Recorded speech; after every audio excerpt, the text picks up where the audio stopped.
వస్తున్న మీకోసం పాదయాత్ర 100 రోజులు పూర్తి చేసుకుంది. ఈ ఏడాది అక్టోబర్ 2న ప్రారంభమైన పాదయాత్ర 10 జిల్లాల్లో కొనసాగి ఖమ్మం జిల్లాకు చేరుకుంది. ఇప్పటి వరకు 1581 కిలోమీటర్ల యాత్ర సాగింది. ఈ అనుభవాలపై చంద్రబాబుతో NTV chief editor special live show ఇప్పుడు చూద్దాం. చరిత్రలో ముఖ్యమంత్రిగా ప్రతిపక్ష నేతగా రికార్డు సృష్టించిన శ్రీ నారా చంద్రబాబు నాయుడు గారు మరో సరికొత్త రికార్డుతో పాదయాత్రను తనదైన శైలిలో కొనసాగిస్తున్నారు.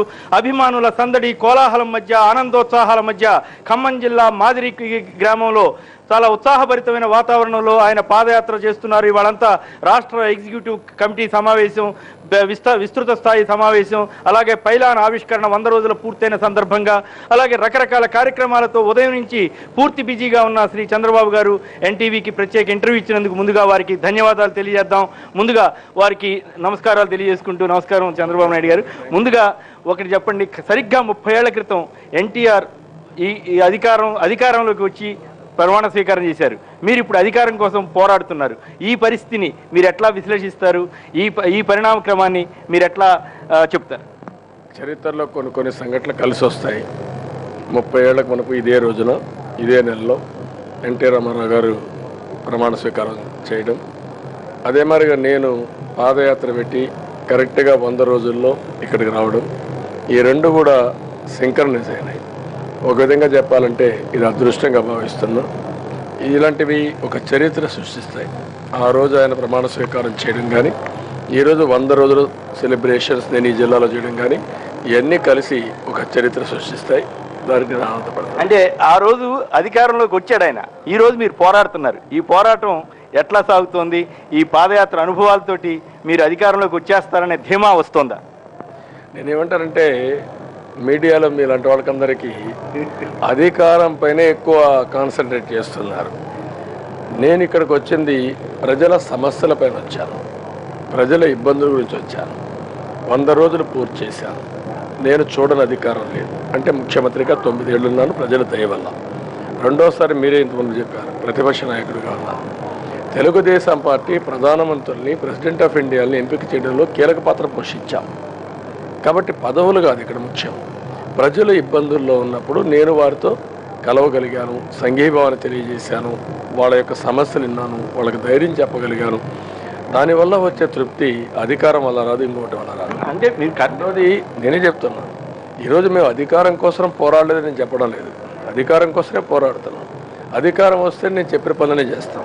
అధికారం వస్తేనే వాళ్ళ ఇబ్బందులు తీర్చగలుగుతాం. అన్ని రాజకీయ పార్టీల మాదిరిగా నేను ఊహాగానాలు లేను. నేను క్లియర్గా ఉన్నాను.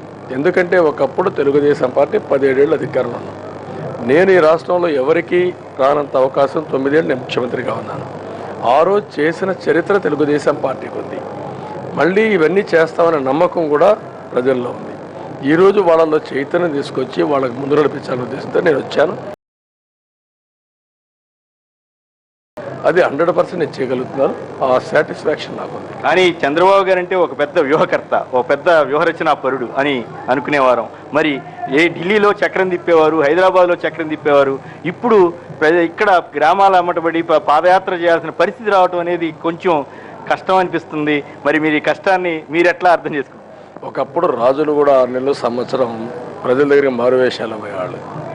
అల్టిమేట్గా మనం ఇచ్చే పరిపాలన కానీ, మనం చేసే పనులు కానీ ప్రజల మనోభావాలకు దగ్గరగా ఉండాలి.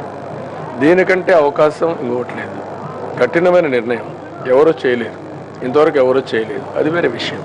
కానీ ఈ నిర్ణయం తీసుకొని ప్రజల దగ్గరికి పోయినప్పుడు, వాళ్ళ కష్టాలు చెప్పినప్పుడు, వాళ్ళ ఇబ్బందులు మనకు చెప్పినప్పుడు, వాళ్ళ బాధ ఎక్స్ప్రెస్ చేసినప్పుడు డెఫినెట్గా నేను మంచి పని చేశాను, ఇక్కడికి వచ్చాను, కనీసం వాళ్ళకి ఒక తృప్తిని ఇస్తున్నాను, ఒక నమ్మకాన్ని కలిగిస్తున్నాను, భరోసా ఇస్తున్నాను, ఆనందం ఉంది.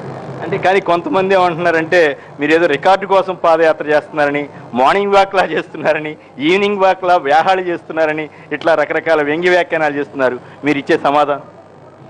విమర్శకులు చాలామంది ఉంటారు. ఇప్పుడు జైల్లో రాజకీయాలు చేస్తూ కూడా విమర్శలు చేసేవాళ్ళు ఉంటారు. వాళ్ళు ఏమనాలి? అది ఒక అలవాటు చేసుకున్నారు. వాళ్ళు జైల్లో ఉండేవాళ్ళని పొగిడే పాత్రికేయులు కూడా ఉన్నారు. ఎందుకు పోయారు జైలుకి అని చెప్పకుండా వాళ్ళకేదో పాపులారిటీ ఉందని చెప్పేవాళ్ళు కూడా ఉన్నారు. దీనికి ఏమనాలి? కాబట్టి ప్రజల దగ్గరికి పోతే వ్యాఖ్యానాలు చేస్తారు. ప్రజల దగ్గరికి ఈయన రాడు, పోలేడు, 2 రోజులు ఉంటాడు, నెల ఉంటాడు, పోలేడు, మధ్యలో ఆగిపోతుందని కొంతమంది ఊహించుకున్నారు. ఊహించుకొని వాళ్ళు కూడా ఏదో చేయాలని బోల్తా పడ్డారు. అది అయిపోయింది. కొంతమంది ఆలోచించి ఈయన వల్ల కాదు అనుకున్నారు, అవన్నీ బ్రేక్ అయినాయి. ఇవన్నీ వదిలిపెట్టి ఈ రాష్ట్రంలో నాకంటే పరిపాలన పోయే వరకు ఉంది.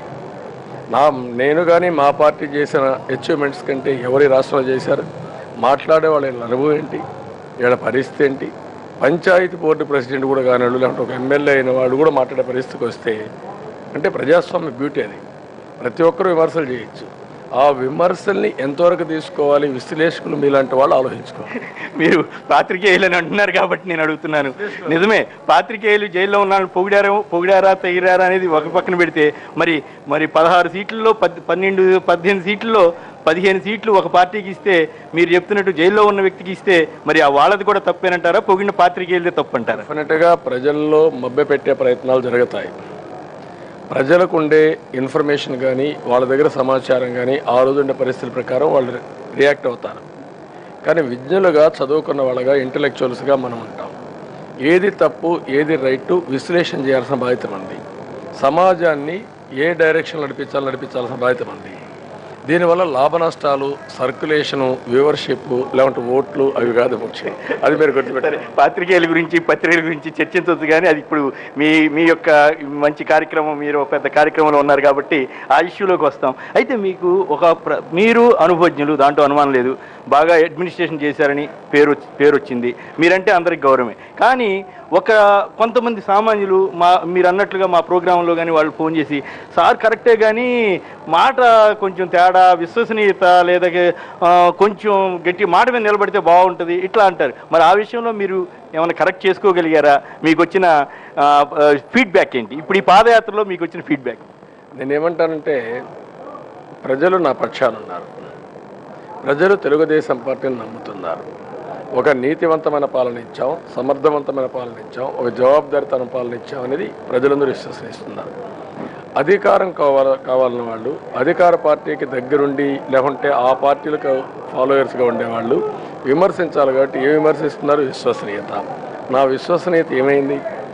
నేను జవాబుదారితన పరిపాలన ఇచ్చాను, నీతివంతమైన పాలన ఇచ్చాను, సమర్థవంతమైన పాలన ఇచ్చాను. అదే మాదిరిగా ప్రపంచం మొత్తం తెలుగుదేశం పార్టీ పాలన చూడడానికి వచ్చాను. అయితే ఇక్కడ నేను చేయని పని ఏంటంటే, రాష్ట్ర ఖజానా దోచిపెట్టి నా బంధువులకి, నా స్నేహితులకి, మా ఫాలోయర్స్కి ఇవ్వలేదు. ఆ రోజు ఆ విధంగా ఇచ్చిన వాళ్ళు ఇప్పుడు ఎక్కడున్నారో మీరే చూశారు. అదే మరిగా రెండోది, ఎక్కడికక్కడ రౌడీజం చేసి మనుషులు చంపి ఒక క్రిమినల్ బ్యాక్గ్రౌండ్ నాకు లేదు.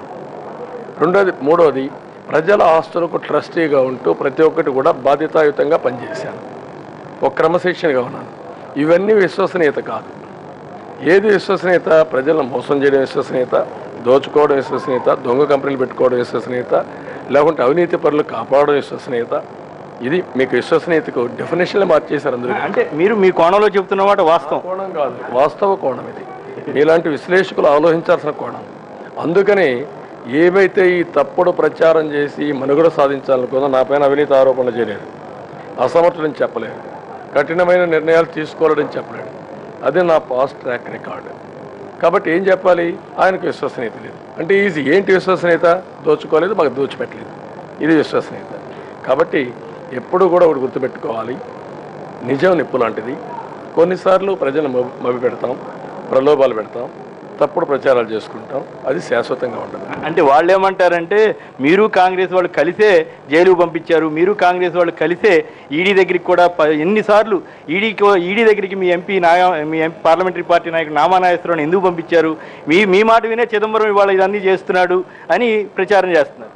నేను ఒక మాట చెప్తాను, వీళ్ళ నాన్న ఎన్నేళ్ళు ప్రయత్నం చేశాడు నా మీద, ఎన్నిసార్లు కోర్టుకు వెళ్ళాడు, ఎన్నిసార్లు పిటిషన్లు పెట్టించాడు, ఏం చేయగలిగాడు? నేను తప్పు చేయలేదు కాబట్టి ఏం చేయలేదు. ఆయనే ఎన్నిసార్లు ఎంక్వైరీ చేశాడు నా మీద? 25 ఎంక్వైరీలు చేశాడు. ఎందుకు చేయలేకపోయాడు? మీ అధికారంలో పెట్టుకో మీరు చేయలేకపోయారు, మేము చెప్తే మేమే చేశారంటున్నారు. మీ మీదనే కాదు, కాంగ్రెస్ పైన కూడా మేము పెట్టాం, ఎన్నోసార్లు పోరాడు. రాజశేఖర్ రెడ్డి కాంగ్రెస్ చీఫ్ మినిస్టర్గా ఉండగా అవిశ్వాస తీర్మానం పెట్టాం, రాజా ఆఫ్ కరప్షన్ పుస్తకం అప్పుడే వేసాం, సోనియా గాంధీని అప్పుడే బ్లేమ్ చేశాం. మీ ముఖ్యమంత్రిని నువ్వు సమర్థిస్తున్నావు, వీడు అవినీతి పరుడు, చాలా దారుణం జరిగింది చెప్పాం. ఎప్పుడు చెప్పాం? జలయజ్ఞం ధనయజ్ఞంగా చేస్తున్నామని కట్టినప్పుడే చెప్పాం. ఆ రోజు ఏం చేశారు? మా ఫోటోలు పెట్టి మమ్మల్ని రాక్షసులుగా పెట్టి ఆయన ఏదో దేవుడు మారిగా ప్రాజెక్టులు కట్టినట్టు మేము రాష్ట్ర వరకు కూలగొట్టని పెట్టాడు. ఏమైనా ఇప్పుడు? కాబట్టి ఇవన్నీ వదిలిపెట్టండి. మీరు అవినీతి చేశారా లేదా అది ముఖ్యం. ఈరోజు ఈడీ చేసినా సిబిఐ చేసినా ఎవరు చేసినా దాంట్లో వాస్తవం ఉందా లేదా ముఖ్యం. 2004 ముందు మీ ఆస్తులు ఎంత, ఇప్పుడు ఆస్తులు ఎట్టొచ్చి చెప్పుకోవాలి. ఓకే, అక్కడ చెప్పుకోలేకపోయారు. కోర్టులేమని? ప్రజాస్వామ్యం బ్యూటీ ఆఫ్ డెమోక్రసీ మీరు గుర్తుపెట్టుకోవాలి. భారతదేశంలో తప్పు చేయని వాడు ఎప్పుడు పనిష్ కాడు. ఒక దిక్కడ వచ్చినా నెక్స్ట్ కరెక్షన్స్ వస్తాయి. తప్పు చేసిన వాడు కూడా ఎస్కేప్ కాలేడు. ఒకవేళ అదృష్టవంతులుండి ఎక్కడ ఎవడు లేకుండా తప్పించుకుంటే వెళ్ళిపోతుంది వేరే కథ, కానీ ఎవరు కూడా తప్పించుకోలేరు. ఈ రెండు ఉంటాయి ప్రజాస్వామ్యం. చెక్స్ అండ్ బ్యాలెన్స్ ఉన్నాయి. Media, government, investigation agencies, then మీ ఒక పక్క కోర్టులు అన్నీ ఉంటాయి.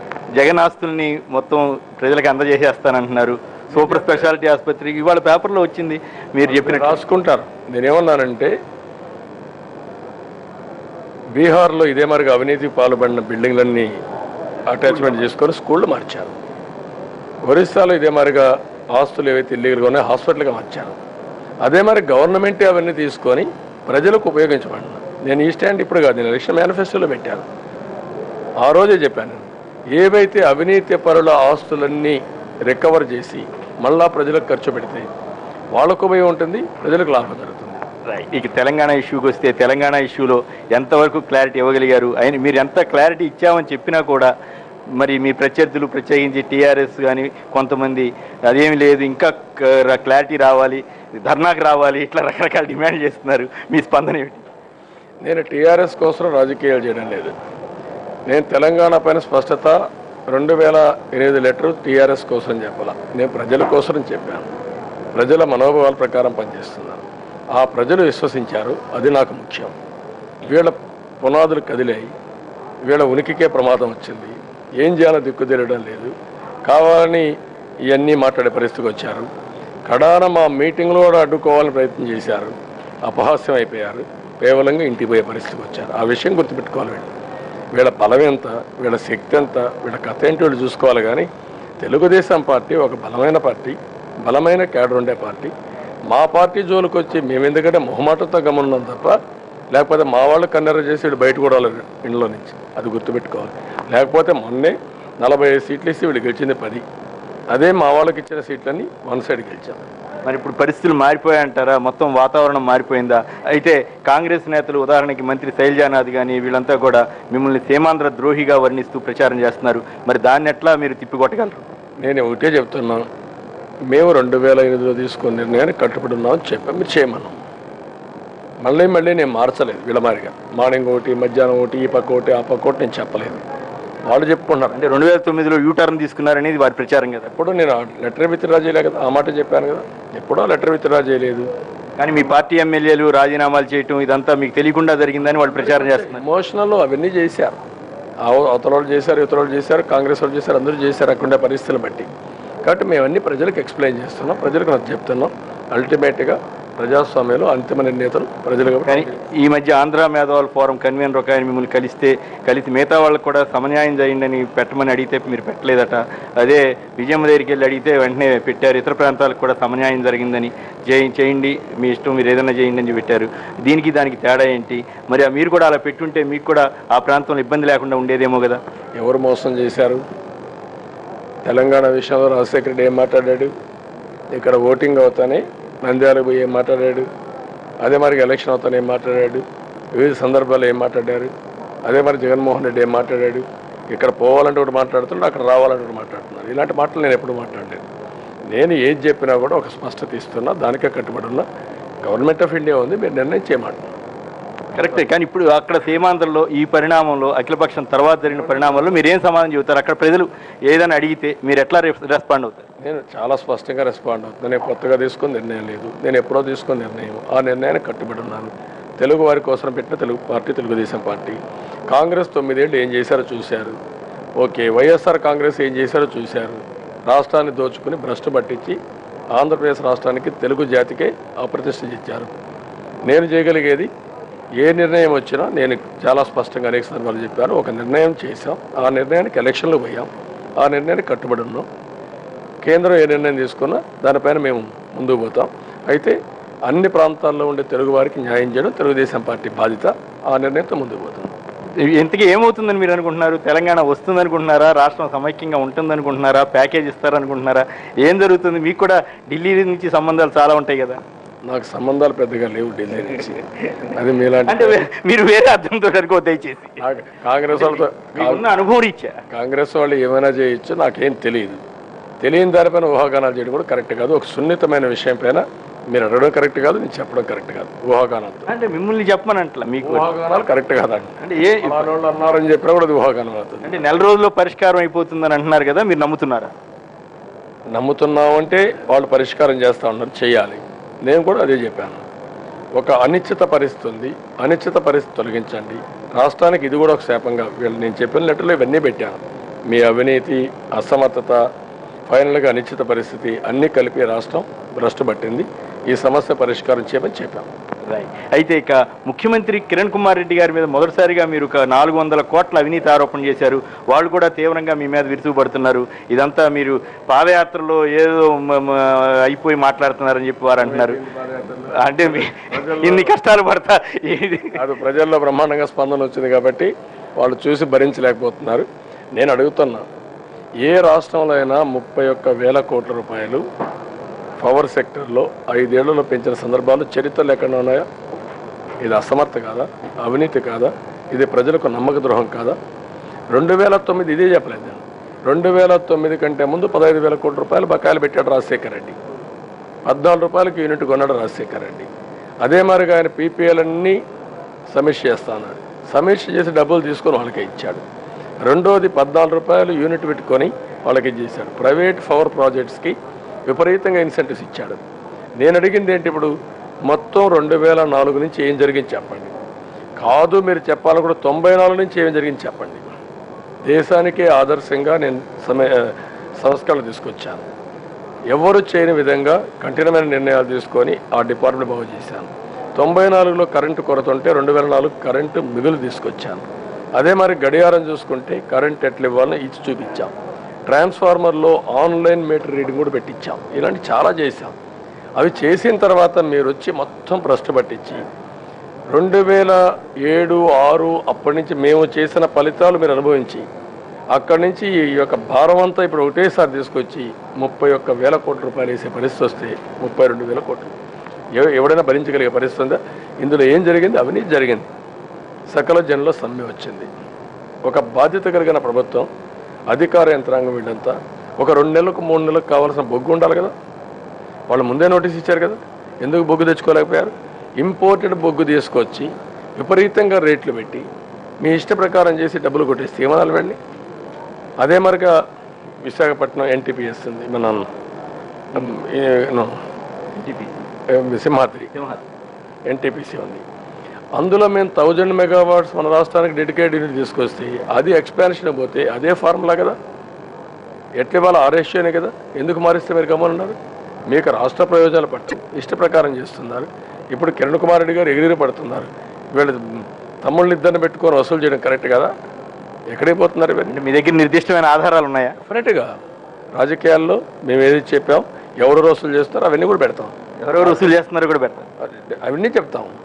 రాజశేఖర్ రెడ్డి ఉన్నప్పుడు చెప్పాం, రోజు కూడా చెప్పాం. అంటే ఇప్పటి వరకు కిరణ్ కుమార్ రెడ్డి గారికి మచ్చలేని నాయకుడని నేను అంటే అని వాళ్ళు ప్రచారం చేస్తున్నారు కదా. ప్రచారాలు ఇవన్నీ ఒక మీకు పోలవరం ప్రాజెక్టు మీరు ఫైనలైజ్ చేయలేకపోతే మీరేం ముఖ్యమంత్రి అండి?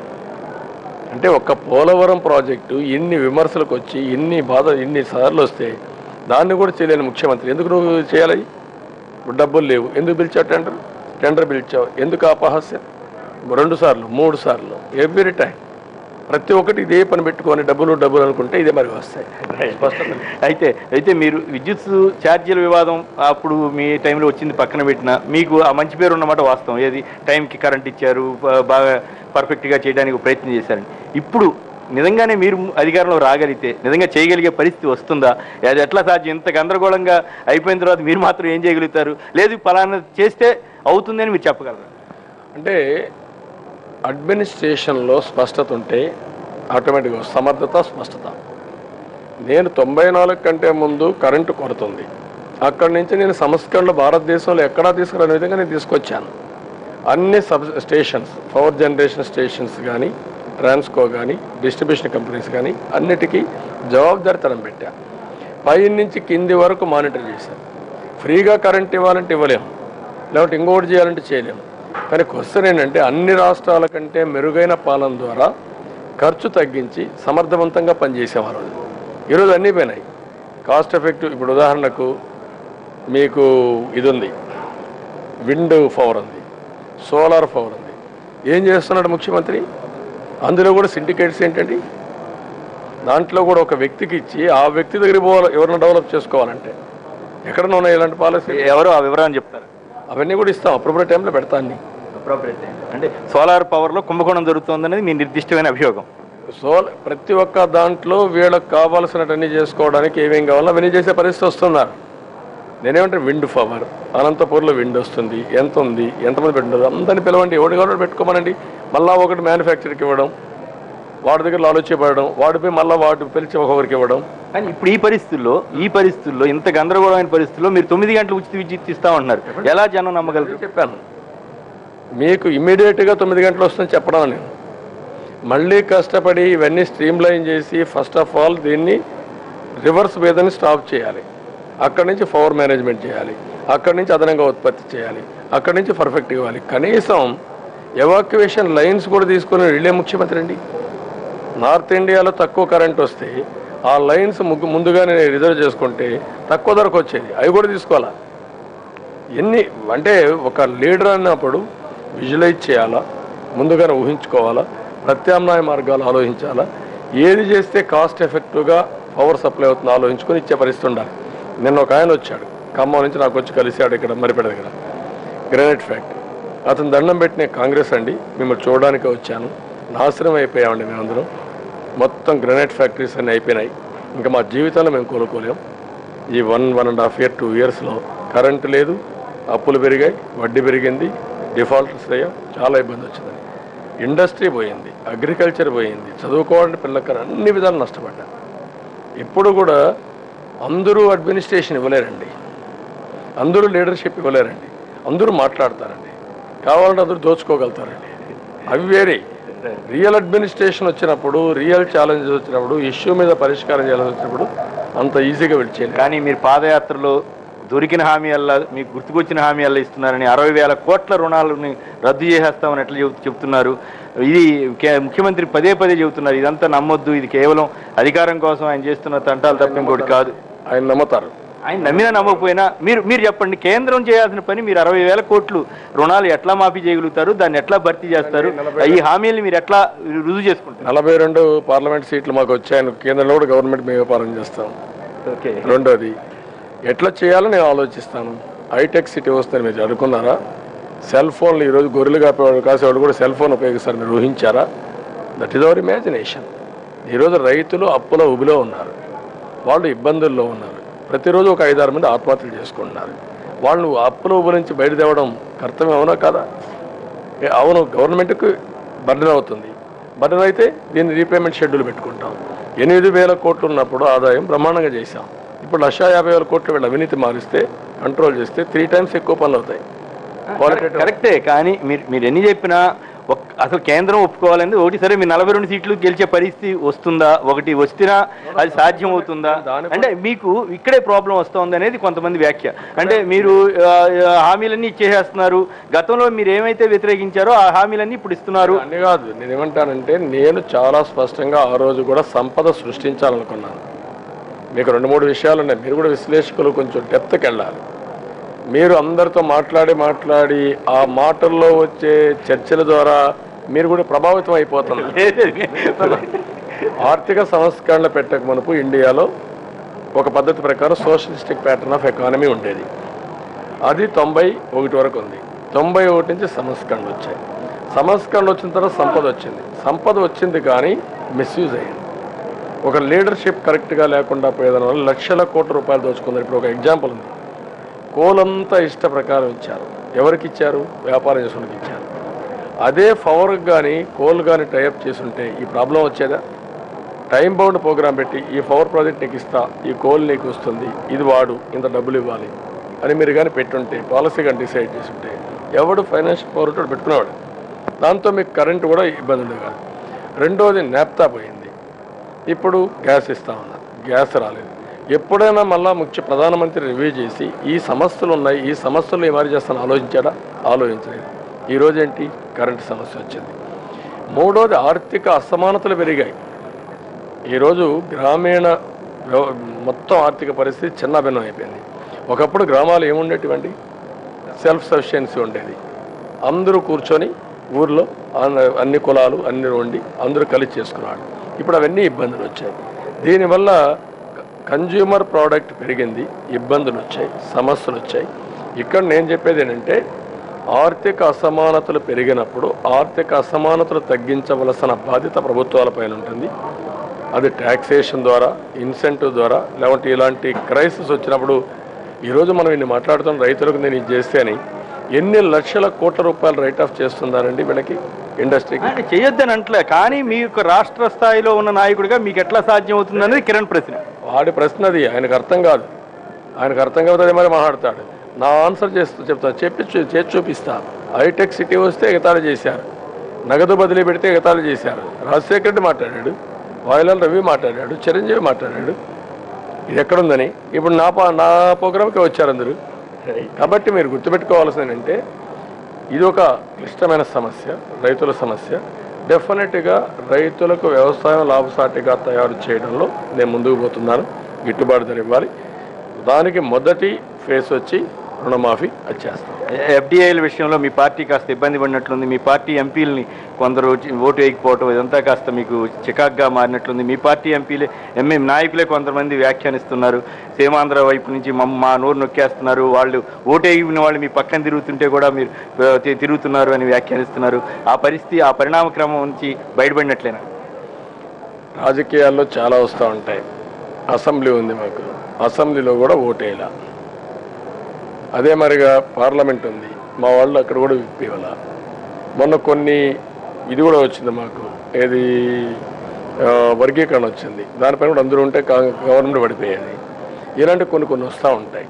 అవన్నీ కూడా ఇంకా డిసిప్లిన్ పెంచుకోవాలి. తెలుగుదేశం పార్టీని చూస్తే ప్రతి ఒక్కరికి ఒక క్రమశిక్షణ గుర్తొస్తుంది, డిసిప్లిన్ గుర్తొస్తుంది. అదే వైఎస్ఆర్ కాంగ్రెస్ పార్టీ ఒకడు లోపల ఉంటాడు, ఒకడు బయట పోతాడు, ఒకడు ఆబ్సెంట్ అవుతాడు, దాని గురించి మాట్లాడరు. అదే కేసీఆర్ టీఆర్ఎస్ పార్టీ ఎమ్మెల్యేని నమ్ముకుంటారు, ఎమ్మెల్సీని నమ్ముకుంటారు, అన్నీ చేస్తారు, దాని గురించి మాట్లాడరు. కాబట్టి మేము విలువలతో పోతున్నాం. అలాంటప్పుడు ఇవన్నీ వస్తూ ఉంటాయి. ఇంకా ఎక్కువ జాగ్రత్తగా ఉండాలి. Will take all protection. అయితే మొత్తం మీద ఈ అసెంబ్లీ కానీ లోక్సభకు కానీ ముందస్తు ఎన్నికలు వచ్చే అవకాశం కనపడుతోందా? అంటే ఈ వచ్చే అసెంబ్లీ సమావేశాల టైంకి చాలా మార్పులు రావచ్చని, తెలంగాణకు సంబంధించి ప్రకటన వస్తే కానీ లేదా రాకపోతే కానీ రకరకాల అంచనాలు వస్తున్నాయి. మీకు కూడా ఏమన్నా స్పష్టమైన అంచనాలు ఏమైనా ఉన్నాయి? ఇవన్నీ ఊహాజనితమైన క్వశ్చన్స్. రేపు ఏం జరుగుతుంది అని ఊహించుకోవడం, ఏది జరిగి దానికి ప్రిపేర్ కావడం. కాబట్టి అలాంటి ఆలోచనలు నాకేం లేవు. తెలుగుదేశం పార్టీ ఒక బలమైన పార్టీ, ప్రజల్లో ఉన్నాం. ఎప్పుడు ఎన్నికలు వచ్చినా అందరికంటే ముందు మేము ప్రిపేర్డ్గా ఉన్నాం. కాబట్టి సమస్య అంటే ఇప్పుడు పార్టీ ఫిరాయింపులు కానీ ఇవన్నీ రకరకాల అనిశ్చిత వాతావరణంగా కొనసాగుతూనే ఉంది కదా. మీకేమన్నా నిర్దిష్టంగా ఈ అసెంబ్లీ కొనసాగాలి, ఈ పూర్తికాలం ఉండాలని మీరు అనుకుంటున్నారా? మధ్యలో పోయినా పర్వాలేదు అనుకుంటున్నారా? ఎప్పుడు ఎలక్షన్లు వచ్చినా పార్టీ సిద్ధంగా ఉన్నాం. అయితే ఎలక్షన్లు రావాలి, మాకు అధికారం రావాలని గవర్నమెంట్ పడగొట్టాలి మాకు లేదు. కానీ ప్రజా సమస్యలు బోల్డన్ ఉన్నాయి. ఈ రాజకీయ పార్టీలు దోబూచాట ఆడుతున్నాయి, ప్రభుత్వం మొండికేసింది, ఈ సమస్యలు ఉన్నాయి. నేను చాలా స్పష్టంగా ఎప్పుడొచ్చినా ఒక రాజకీయ పార్టీగా ఎన్నికలకు సిద్ధంగా ఉంటాం. అదే సమయంలో ఎన్నికలు రావాలి కాబట్టి తొందరలో అధికారం రావాలని ఆత్రపడే పరిస్థితి ఉండదు. ప్రజలు ఒక మ్యాండేట్ ఇచ్చారు, ఆ మ్యాండేట్ కట్టుబడి ఉన్నాం. కానీ ఈ ప్రభుత్వం మాత్రం పరిపాలించడానికి అర్హత లేదు. దానికి కారణం వీళ్ళు చేసిన ప్రజా వ్యతిరేకం. అంటే అర్హత లేదంటే మీరు పడగొట్టాలి కదా. పడగొట్టాలంటే మాకు నెంబర్ కావాలి కదా, నెంబర్ కావాలి కదా. నెంబర్ లేనప్పుడు నేనేట పడగొడతాను. ఒకవేళ నెంబర్ కావాలని నేను కొనాలా, వేరే వాళ్ళు నాకెందుకు అద్దరిద్దరు. చివరిగా చెప్పండి, మీ పాదయాత్ర 100వ రోజు అనుభూతి ఏమిటి? ఆ తర్వాత పాదయాత్ర మీరు అప్పుడే ఇంటికి దూరం అయ్యి 100 రోజులు అవుతుంది, మీకు ఎట్లా ఫీల్ అవుతున్నారు ఈ పరిస్థితి? మీలాంటి విమర్శకులు కూడా దూరం అయ్యి 100 రోజులు అయింది. లేదు, మన వద్ద ఇప్పుడు ఏదో రకంగా కాంటాక్ట్లోనే ఉంటాను. కాబట్టి నేను ఒక ఆశయం కోసం పోరాడుతున్నా, ఒక లక్ష్యం కోసం చేసే ఇది కొన్ని త్యాగాలు చేయాల్సి వస్తుంది. ఆ త్యాగం చేసినప్పుడు ఉండే తృప్తి, ఆ సాటిస్ఫాక్షన్ ఇంకో దాంట్లో ఉండదు. ఈరోజు రాష్ట్రం చాలా ఇబ్బందుల్లో ఉంది, ప్రజలు చాలా సమస్యల్లో ఉన్నారు. నేను వారికి అండగా ఉండాలనే ఉద్దేశంతో ఈ కార్యక్రమం పెట్టుకున్నాను. నేను వారి ఇబ్బందులు వినడం, వారికి సంఘీభావం తెలియజేయడం, వాళ్ళ సమస్యలు అర్థం చేసుకోవడం, వాళ్ళకు ఒక భరోసా ఇవ్వడం, ఇవన్నీ చేస్తున్నా. ఎప్పుడు కూడా జీవితంలో ఒక నమ్మకం, ఒక భరోసా వల్లనే మనిషి ముందుకు సాగుతాడు. అది ఇవ్వగలుగుతున్న నమ్మకం నాకుంది. డెఫినెట్గా ఇది చాలా నా రాజకీయ జీవితంలో చాలాసార్లు చాలా మెట్లు ముందుకు పోగలిగాను. ఒకసారి అధికారం వచ్చింది, ఒకసారి సెంట్రల్లో ఇది చేసాము, ఒకసారి ఇంకోటి చేసి ఇవన్నీ చేసాము. అవన్నీ ఒక ఎత్తు అయితే ఈరోజు ప్రజల్లో ఉండే సమస్యలు తెలుసుకున్నప్పుడు నేను వారి కోసం ఇలాంటి ప్రోగ్రాం టేకప్ చేసినటువంటి తృప్తి దేంట్లో లేదు. దీనికి ఆనందం. మీరు మీ పాదయాత్ర జనవరి 26 తర్వాత కూడా కొనసాగుతుందా? మీతో పాటు మీ అబ్బాయి కూడా సైకిల్ యాత్ర ఏదో చేస్తారని ఒక ప్రచారం జరుగుతూ ఉంది. ఎంతవరకు వాస్తవం? అతను కూడా యాక్టివ్గా కామెంట్ చేయటం కానీ కాస్త మీకు కూడా ఉత్సాహంగానే ఉన్నట్లుంది అతని ధోరణి. నేను ఉత్సాహంగా ఉన్నానని మీరు ఊహించుకుంటున్నారు. అది సహజం. ఇక్కడ ఉండడం కూడా తప్పేం కాదు కదా. తండ్రికి కొడుకు అంది వస్తే కొడుకు ఏ తండ్రికైనా సంతోషమే కదా. మా అబ్బాయి ఎప్పుడో వచ్చాడు, నాకు ఆ తృప్తి ఉంది. అది వేరే కథ. రాజకీయాల్లో అతన్ని ఒక మంచి సిటిజన్గా చేయాలనుకున్నాం, మంచి ఎడ్యుకేషన్ ఇవ్వాలనుకున్నాం. మా అబ్బాయికి మా కోడలికి మంచి ఎడ్యుకేషన్ ఇవ్వగలిగాం. వాళ్ళు సమర్థవంతంగా వాళ్ళ కంపెనీలో పనిచేయగలుగుతున్నారు. ఎక్కడ చిన్న తప్పు లేకుండా వ్యాపారం బ్రహ్మాండంగా చేయగలుగుతున్నారు. దానికి ఒక సాటిస్ఫాక్షన్ ఉంది. రాజకీయాలకు రావాలంటే సేవాభావంతో వస్తే తప్పకుండా వచ్చేదానికి వెల్కమ్. ఎవరు వచ్చినా వెల్కమ్ చేస్తున్నారు. రాజకీయాలు అనేటివి అదే మాదిరిగా వ్యక్తిగత జీవితాన్ని కూడా త్యాగం చేసి కొంత కష్టపడి మనం ప్రజలకు చేసేది రాజకీయం. అలాంటిది ఆయన ఎప్పుడు వస్తానన్నా నేను ఎన్నోసార్లు చెప్పాను. సైకిల్ యాత్ర ఇట్లాంటివి ఏమైనా చేసే అవకాశం ఉంది? అవన్నీ మీ ఊహాగానాలు తప్ప అలాంటివి నా దృష్టికి రాలేదు. ఇంతవరకు ఎప్పుడూ నిర్దేశంగా నాతో చర్చ కూడా జరగలేదు. అదే రాలేదు. ఫైనల్గా రాష్ట్ర ప్రజలకు మీరు ఇచ్చేసింది, నేను ఈరోజు 100 రోజులు కంప్లీట్ చేసుకొని పాదయాత్ర కొనసాగిస్తున్నాను. 26 తర్వాత కూడా పాదయాత్ర కొనసాగించాలన్న ఆలోచన. ఇంకా చాలా సమస్యలు ఉన్నాయి. కృష్ణా జిల్లా వరకే పోగలుగుతున్నాను. దానికంటే ఇంకా ముందుకు పోవాల్సిన అవసరం ఉంది. ఇవన్నీ ఎప్పటికప్పుడు బేరే చేసుకుంటూ నా పాదయాత్ర కొనసాగిస్తాను. అయితే ఈరోజు నేను ఏదో రాజకీయ లాభం కోసమో ఇంకొకటి ఆశించి నేను యాత్ర చేయడం లేదు.